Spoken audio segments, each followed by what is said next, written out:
आऊज़ु बिल्लाहि मिनश शैतानिर रजीम बिस्मिल्लाहिर्रहमानिर्रहीम। शुरू अल्लाह ताला के बबरकत नाम से जो बड़ा मेहरबान और निहायत रहम करने वाला है। उर्दू जमात हफ्ता। प्यारे बच्चों, आज हम अपनी उर्दू की दरसी किताब के सबक नंबर 5 उस्ताद जी की पढ़ाई सबक का आगाज करते हैं।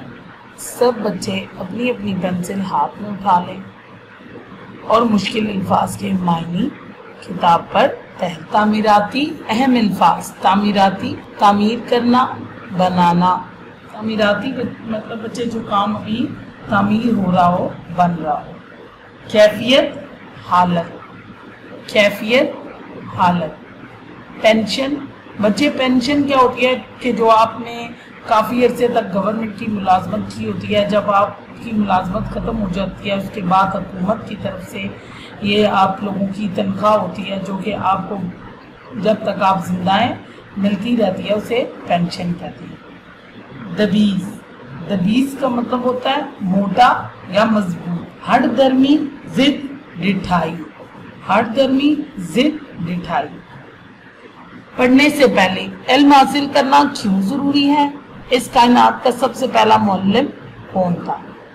बच्चे, ये वो क्वेश्चंस हैं जो आप लोगों ने अपनी सोच के तहत लिखने हैं, अपनी सोच के तहत इनको बयान करना है। और ये क्वेश्चंस आप लोग नीट कॉपीज पर नहीं बल्कि शीट्स पर लिखेंगे। ये आपकी एक्टिव। चलें सबक का आगाज करते हैं। सूरज आग बरसा रहा था।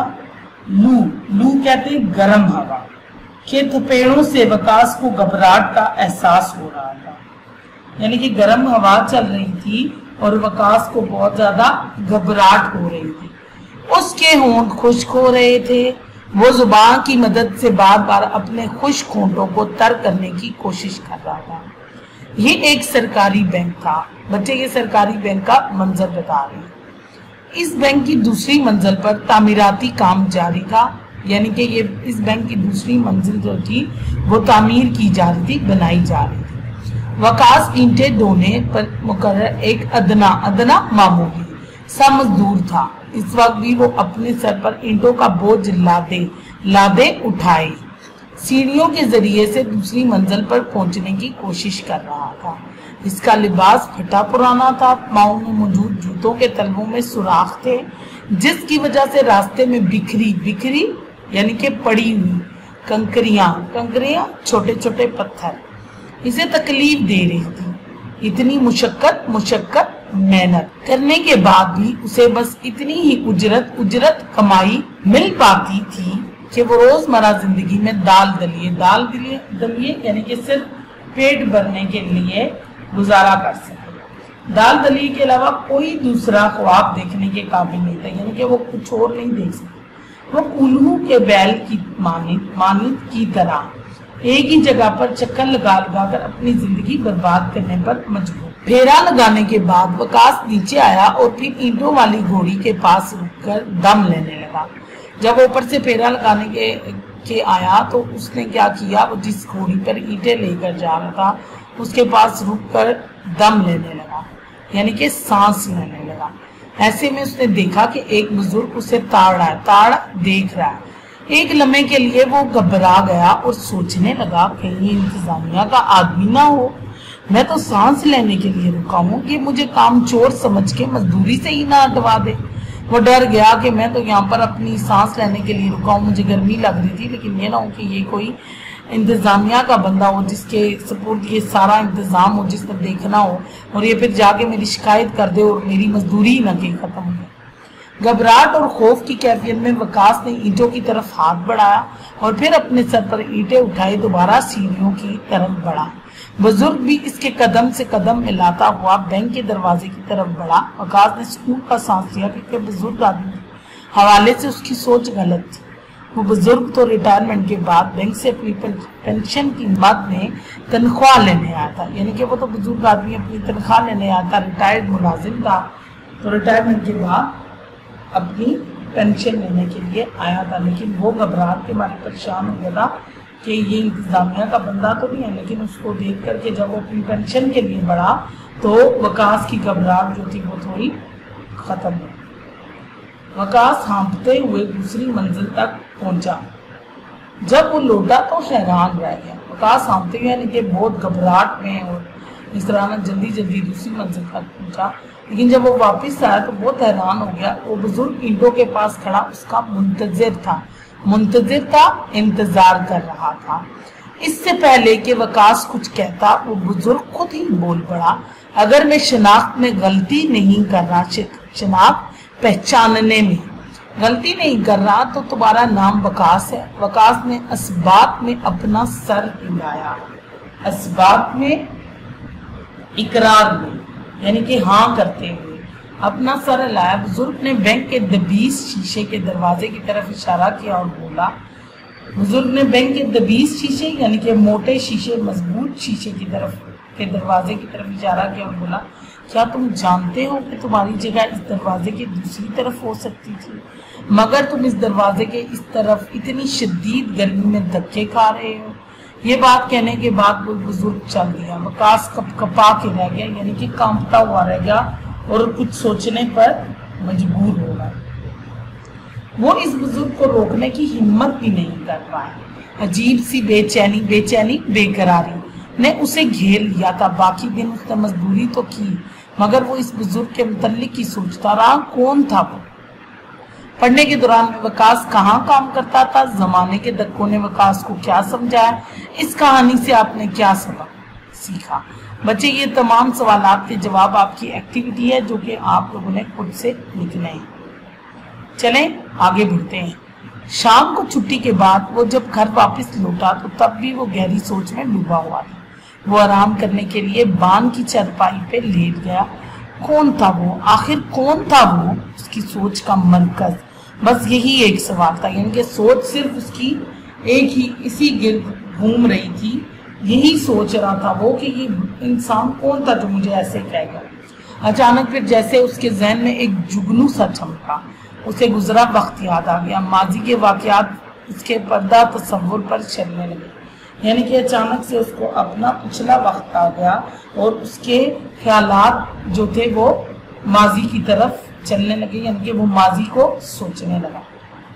वकास, आज फिर तुम स्कूल देर से आए हो, उस्ताद जी पूछ रहे थे। उसे अपने स्कूल का जमाना याद आ गया। वो सोचने लगा कि जब मैं स्कूल देर से जाता था तो मेरे उस्ताद मुझे क्या कहते थे। वकास बहाने बनाने लगा, यानी कि फिर वकास आगे से बहाने बनाता था। उस्ताद जी ने फिर पूछा, वकास होमवर्क क्यों नहीं किया? सर वकास फिर से बहाने बना। दरअसल वकास का पढ़ाई में दिल नहीं लगता था। अपने ही जैसे दोस्तों के साथ आवारागर्दी करना उसे पसंद था, यानी कि वो पढ़ता बिल्कुल भी नहीं था। दोस्तों के साथ जिंदगी को एंजॉय करना उसका मशगला था। वो रोजाना स्कूल से भाग जाता। उस्ताद जी का रोजाना खबरदार करना उसे बिल्कुल पसंद न था। उसकी हट दर्मी यानी कि जिद देखते हुए एक दिन उस्ताद जी बोले, वकास बेटा, तालीम से गफलत, दूरी, लापरवाही एक रोज तुम्हें बर्बाद कर देगी। आज वक्त तुम्हारे ताकुब में हाथ में है, पीछा कर रहा। एक वक्त आएगा जब तुम वक्त का ताकुब करना चाहोगे मगर नहीं कर पाओगे कि आज तो वक्त तुम्हारा पीछा कर रहा है, लेकिन ये जो वक्त चला गया फिर ये तुम्हारे हाथ में आएगा, फिर तुम इसके पीछे भागोगे लेकिन तुम कुछ कर नहीं पाओगे। वकास उस्ताद जी की बात समझे बगैर जल्दी से बोला, उस्ताद जी तालीम का फायदा ही क्या है? मेरा बाप मजदूर है, मैं भी मजदूरी कर लूंगा। ये सुनकर उस्ताद जी सर्द आ भर के रह गए, यानी कि एक लंबी सांस ली और फिर तासुफ से बोले, अफसोस और हैरत से, यानी कि दुख का इजहार करते हुए बोले, ये धूप और छांव का फर्क है। अभी तुम इस फर्क को समझ नहीं पाओगे। एक वक्त आएगा जब तुम इस फर्क को समझ लोगे, मगर मैं डरता हूँ कि तब तक बहुत देर हो चुकी होगी। उस्ताद उसे समझाने लगे, बेटा अभी तो ये फर्क तुम्हें नहीं नजर आ रहा, लेकिन फिर तुम्हें पता चलेगा कि ये कितना जरूरी था। चंद रोज बाद वकास स्कूल से ऐसा भागा कि फिर कभी लौट के वापिस नहीं आया। वो अपने बाप के साथ मजदूरी करने लगा। किताबों की जगह ईंटों ने ले ली थी, यानी कि किताबों की जगह अब वो ईंटें उठाता और मजदूरी करता। जमाने के धक्कों ने उसे धूप और छांव का फर्क समझा दिया था। अब उसे अपने उस्ताद की बातें यानी कि याद आने लगी थी। उसे पता लग गया था कि मेहनत करके कमा के, ऐसे मजदूरी करके कमा के खाना कितना मुश्किल था। और अब वकास को ये बुजुर्ग आदमी मिला था। इस बुजुर्ग ने वकास से कहा था, जानते हो तुम्हारा मुकाम इस दरवाजे के पीछे हो सकता था, मगर अफसोस तुमने अपने लिए इस दरवाजे से बाहर की दुनिया का इंतखाब किया।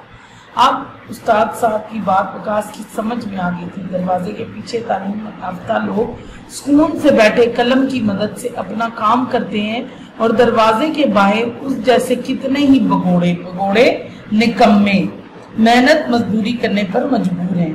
अचानक वकास बेख्तियार उछल पड़ा। यादों की लहरों पर बहते हुए उस बुजुर्ग की सूरत उसके दिमाग में नुमायां हो गई थी। यानी कि वो एक बेख्तियारी से उछल पड़ा और उस सारी बातों को याद करते हुए उस बुजुर्ग की जो शक्ल थी वो उसके ज़हन में आ गई थी। अगले ही लम्हे उसकी आंखें आंसुओं से लबरेज हो गई। यानी कि वो बहुत रोने लगा। उसकी आंखें आंसुओं से भर गई। कौन था वो?